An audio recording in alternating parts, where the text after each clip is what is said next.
Hey guys, awesome to have you here today. I got a great video for you. We're going to talk about how to stop standing up, what I call the stand and flip. So the hips come in, the upper body goes back, they flip at the ball. You lose a lot of power, you lose a lot of consistency when you're doing that.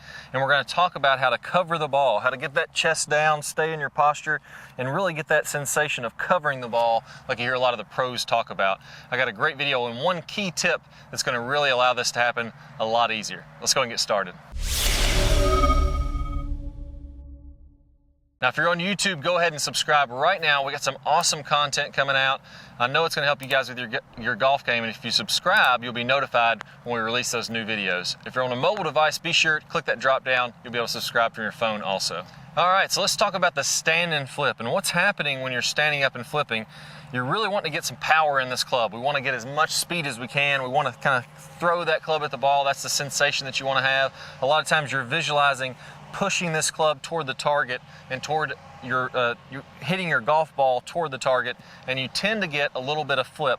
Now, when I flip, what's happening is I'm making this club longer. So if I was to stay down, cover the golf ball like we talk about, and then I was going to flip, I would just hit, a foot behind the golf ball. I'm too close to the ground. So when I flip, I have to stand up a little bit. So it's kind of a chicken or the egg thing. Nobody knows what happens first. Do we stand up first and that causes it to flip? Or do we flip and that causes it to stand up? Either way, both those two are paired together. And if we're going to make a change with one, we need to make a change with both. So if we stand up and flip, what's happening is we're all better athletes than you think. So to hit that ball solid, we get used to losing our posture and releasing that angle, and we actually can hit some pretty decent solid shots when we're doing that. If I try one out here with my 7-iron, I'll do it the wrong way here first. And I hit that one dead straight, dead solid, timed up my impact perfectly, but I'm gonna lose some distance there. On my flight scope, club head speed on that one was 80 miles an hour, so that's pretty slow for myself. 138 carry, 145 after a little bit of roll here in the fairway. But that's not a real good amount of club head speed for me. And in that shot, as you'll see in that slow motion, I really backed up out of it. My hips came forward toward the ball, and I had to kind of lose my forward shaft lean to hit that ball solid. Now, the opposite way, and what I think will be a really helpful tip for you guys, is what I call, the stay down, really covering that golf ball. And there's one thing with the right elbow that's really going to help here. If I do this correctly, instead of facing the ball, standing up, releasing my right arm, so if I flip, look how my right elbow is dead straight. If I stay down, so my chest is lower to the ground, my chest is closer to the golf ball at this point at impact, my right arm is going to be bent. So see how my right elbow is bent, and now I have some forward shaft lean. As I release to my straight line release, then the right elbow is going to straighten out. But at impact, that elbow is bent, and it's not straightening until after impact there. So if I do this, what that's going to end up happening is I get the sensation that I'm covering the ball a lot better.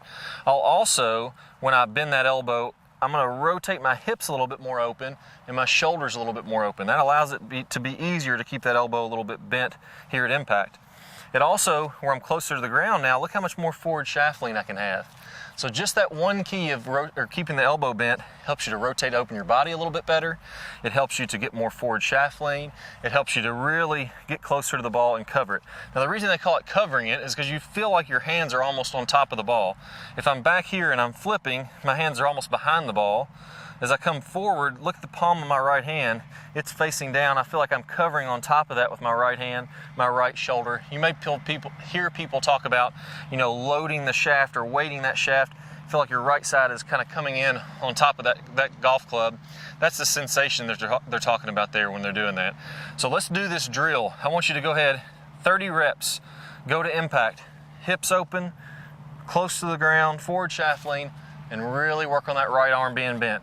Then you're going to go ahead and extend to the straight line release we talk about in the top speed golf system. The right arm straightens then. So that's going to look like this. Pause at impact, check your positions, it looks good. Then I'm going to pause my straight line release. Do another 30 reps doing practice swings, getting that same sensation, forward shaft lean, body open, really getting that right arm bent. You're going to be covering the golf ball. And then lastly, let's go out to the range. We're going to do one practice swing, and then we're going to hit a shot. So you'll notice here in my slow motion video how my right arm stays flexed all the way through contact, and it doesn't release until after I hit the ball. let's take a look at the flight scope numbers on that one. We'll see that one's definitely a lot more solid, went farther. My club head speed on that one, the first one was 80, 91 miles an hour. So I picked up 11 miles an hour club head speed, 174 carry. With a range ball, it goes a little bit shorter. I'm definitely happy with that. So just having that arm bent, releasing that club in front, man, that really helps you to compress that golf ball and stay down. All right guys, so the next piece to do with this is to work on that straight line release. We got the impact position a lot better today, but we really need to get familiar with how to release that club in front. And if we can get that club to release in front, impact just happens. We're gonna be a lot more consistent. I've got a great bonus video for you. I'm gonna play a preview of it here in a second. Just go ahead and click the card on your screen or the link down below in the description. You'll get instant access to the straight line release video. It's really gonna help you guys pair what we talked about today with that, and now your impact is gonna be so much more consistent. Let's go ahead and get started. A common misconception I see is that we wanna create lag and we just wanna hold that lag all the way on through contact and get as much lag as we can coming through contact, and that's simply not true. In the release section, we're gonna talk about how to turn that lag into energy, how to turn that into speed so that you can hit it very far and do it, like we mentioned, without hardly any effort at all.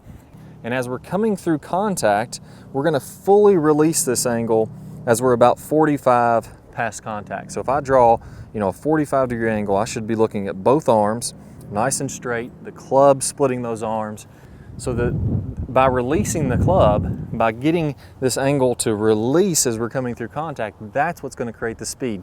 Our hands are moving a very short distance, our club is moving a very long distance through contact, and it creates that whip-like effect. Very different swings hitting the exact same position. So first let's take a look at Dustin Johnson releasing the club 45 past.